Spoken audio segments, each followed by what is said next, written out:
la situation. waaw non c'est-à-dire que ci cas de figure boobu nañu wax ne que parce que li indi mooy wax lii. c'est pour dire que Cheikh Diba moo wax dëgg. mais dëgg boobu ñaka ca war a jàppale. mënuñu ko sa jàppale vu que am na lu leen bloqué. quand on le dit da léeg-léeg nit tontu ma ne ma Paasan arrête ton corporatisme ma ne non waxuma corporatisme. je parle de stratégie de communication. corporatisme c'est comme ça moi je parle de te foofu le génie bi nekk. comment faire pour que cette presse là qui semble-t-il est contre moi puisse être avec moi. doo ko jënd doo ko corrompre da nga koy dimbali ci condition de travail yu mu war a nekk. moo di ne qu'est-ce que je fais j'ai un budget au ministère de l'information j'ai un budget au ministère de la santé j'en ai au ministère des sports j'en ai dans tous les départements ministériels. donc je m'arrange pour que mes départements ministériels par rapport à leur travail ñuy fay presse boobu pour que ñuy génne seen ay informations. population bi di gën di am confiance ci man. loolu moo di communication. c'est pas genre ñii dama leen di teg na lépp pour boo koy def da ngay daanu. li ñuy wax nag neexut a dégg. parce que dañ toll ci réew boo xam ni malheureusement Sénégal benn affaire ko yàq par parloo léeg-léeg munaafiqun ak ñàkk wax dëgg kaa mënti doon si àdduna ak lu mu ànd ak yow man boo ma laajee tey Pa Assane tu votes pour le régime là ma ne la 100 fois. loolu la ma gëm parce que fi ñu jógee il faut un changement de paradigme de prisme de tout. Je suis aux anges quand je vois, moi, le Premier ministre de la République du Sénégal, aller en Chine et y être honoré. Je suis aux anges. Léegi, au nom de quoi la presse chinoise va mettre en valeur, moi, mon Premier ministre, et au Sénégal, la presse sénégalaise ne le met pas en valeur. Il y a un problème. Ça veut dire que moi qui suis l'État, mes services de communication, ils n'ont pas fait le boulot. Parce que s'ils font le boulot, la presse de chez moi doit mettre en valeur, moi, le Premier ministre. Lolo est deug. bu ñu ko waxee ni am na benn jour quelqu'un qui me dit waaye saa yi xanaa da ngaa bëgg poste ci gars yi moo tax ngay wax ni ma ne ko comme sama nit la ma ne ko benn we don't care ñaar we don't give a nangam ma ne ko xam nga lu tax nu boroom la nu gëm bu doon loolu la ba muy metti ñu ànd ak ñi fi newoon li ñu gëm moo di wax dëgg te yàlla tax ce régime là est en train de faire de très belles choses mais feeñul. Quand on vous dit que les retraités, à un moment donné, en tout cas ceux qui dépendent de certainement de l'IPRES et autres, ñenn ñi wala de on ne sait où ñi daan fayeeku le 15 le président de la République ca la ñu wax sama yaay sax ma ko wax ne ma mais léegi les gars sont payés le 4 waaw léegi loolu du information bu mag fan nga ko dégg ñu débattre ko c'est-à-dire que ça aurait mérité un super plateau ñu woo retraités yi woo ñëpp ne leen ah li xew kat lan la ñu ne ah xewal am na. Personne n'en a parlé, mais parce que le travail nécessaire qui devait être fait pour que la presse jël loolu def ko à la une mettre ko en valeur n'est pas fait. Donc et l'État du Sénégal mënul fi mu nekk moom mu continuer di xool cette presse là muy morfondre dans le noir et que soi-disant cette presse va exister des millénaires. L'État va finir son travail, qu'il réussisse ou pas, il va finir et partir, d'autres vont venir. Parce que difficulté yooyu on voit tey dans certains organes de presse. ñu ngi commencé sax di licencier ñoo parce que dem nañ ba mënatuñoo fay les salaires. oui ñenn ñi aussi seeni salaire dinañ ko jot mais dafay tardé. ñeneen ñi aussi pour ñu jot sax avance la ñuy jot. ba récemment lu ñu mujjee jot ci information mooy même correct sax dafa décider tëj ay buntam. parce que amatuñu lu ñu fayee liggéeykat yi. ñu dem ba à un certain moment donné tey. dañu naan la tey képp koo xamante ne yaa ngi ci presse bi parce que même démb dégg naa am ku koy wax. mu ne am na sax tey journaliste sénégalais am dañuy préférer jóge Sénégal dem Congo sax pour liggéey foofu parce que presse bi dañu jàpp amatul benn avenir. waaw non xam nga tey ji presse bu amul avenir amul fenn. da nga naan kay presse bi dafa update. recycler wu réadapté wu à la réalité liggéey. comme ce que vous êtes en train de faire. Source A li ngeen nekk di def nii c'est quoi Source A c'était un tabloïd journal la woon qui est vendu à 100 francs. Moi j'ai eu à faire mon journal en 2006 2007 People Sénégal le journal de 100 francs doo ci am dara bu bëree ba bëri 25 francs entre l'agence de distribution ADP ak les vendeurs à la criée mooy suñu mbokk Haalpulaar yi ku ci nekk bu jëlee nga jox imprimerie 25 francs ou 35 francs ngay dese. léegi 35 francs boobu c'est hypothétique parce que wóorul ne le 5000 exemplaires que tu tires di nga ko jaay ou pas boo xefee 1500 ngay jaay est-ce que sax jaay nga. donc tout ça léegi nag si toi tu t'adaptes pas à la réalité après loolu lan laa jur bu dee benn Baye Assane corruptible mu dem ñu jox ko benn kii saa yu xëyee jaay benn unam di exister parce qu'il veut exister. Après qu'est-ce que l'État doit faire nguur bi fi nekkoon lan la defoon ak la presse chaque fois ñëw na leen baal naa leen bor yi mais baal naa leen bor yi c'est dafa leen di wax sans condition mais c'est sous condition parce que baal naa leen bor yooyu moo indi ñu dem ba benn moment ils étaient obligés de ànd ak moom mais booy ànd ak nit ci kaw dëgg li ngeen doon ànd yëpp mais naam daf leen dëgg parce que ci jamono dañ doon wax ñun ne presse sénégalaise attention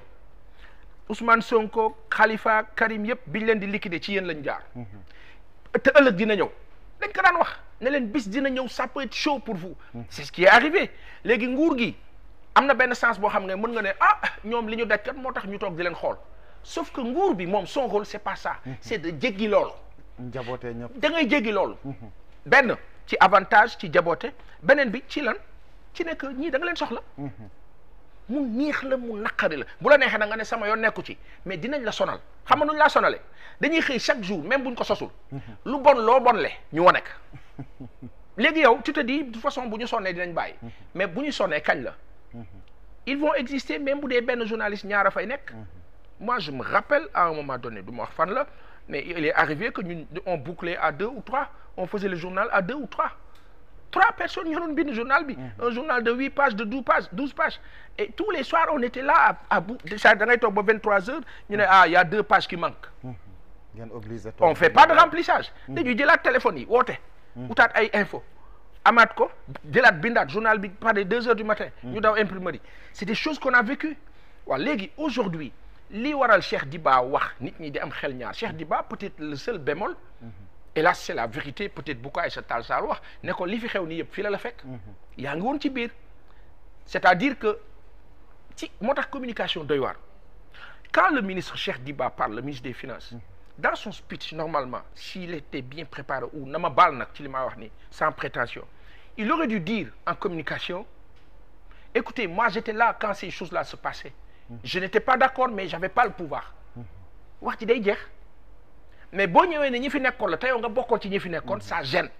après sa opposant effectivement day am dara parce que danaan da ciy saisir yaa booy Aïssata elle va te li mu wax dëgg la que lii xew nii yëpp mënoo ko wax parce que yow yaa ngi woon ci biir kon xanaa da ngay assumer responsabilité bi et c'est là où je dis léegi nag la presse qui doit venir tey appuyer Cheikh Diba ci li mu wax qu'est-ce qu'elle fait elle va jouer son rôle de neutralité qui n'existe pas elle va faire punchline de Aïssata lay mettre en valeur après population bi ñi ne ci mbedd bi te pourtant état bi la ñu àndal commencé nag naan et c'est ce che là qui est dangereux parce que che yooyu bu bare mooy jur révolte baaxul alors que yàlla xam na ne yàlla ñu tiim ce régime là est en train de faire de très belles choses malgré tout ce qu'on dira tey ñii le débat au lieu qu'on parle de géopolitique de géostratégie sur l'excellente tournée africaine et sino-africaine bi am entre Afrique de l'Ouest quand le Premier ministre est passé quand le président est passé quand le Premier ministre est parti en Chine après le voyage du président en Chine loolu yëpp soo ko boolee il s'est passé d'excellentes choses mais malheureusement on n'a pas mis ça en valeur parce que contexte bi war a permettre ñu mettre ko en valeur newu fi moo tax man la Cheikh Diba li mu wax dëgg la mais communication bi ko war a appuyer newu fi et c'est ça qui fait que nit ñi di am cette impression de tohu-bohu alors que moom moo wax dëgg sauf que dëgg bi lui il était dedans loolu moo fi nekk tey lan nga gis mooy doon solution pour que ma bras de fer bi dañ entre la presse ak l'État du Sénégal je pense que déjà pour man li ma gëm dafa am loo xam ni ça m'aurait fait plaisir mooy gis le ministre de l'information après 1 an et quelques 6 mois wala plus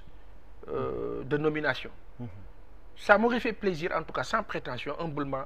mu taal otom def le tour des médias ça coûte rien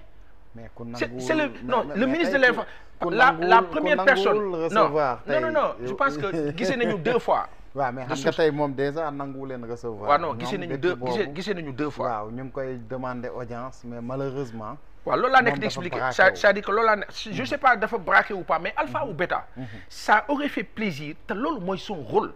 monsieur le ministre Aliou Sall loolu mooy rôle am c'est le premier communicant de l'État du Sénégal donc c'est à lui de gérer cette communication de l'État du Sénégal si la com de l'État du Sénégal ne marche pas c'est le ministre loolooy dëgg donc c'est à lui parce que kilifa yow ci kaw nga nekk donc yow yaay ne yéen ñii xam nga mun leen dem sans man da nga leen koy wax mun leen dem sans man parce que man maa leen war a teg ci ay conditions kaay leen ñu waxtaan moom warul sax xaar audience demande moom moo war a ne source A bon je vais passer vous voir je vais passer voir Futur Média je vais voir Origine SA 2STV je vais voir bon RTS yéen laay mujjee parce que yéen xam nga ci man ngeen bokk des choses comme ça ba pare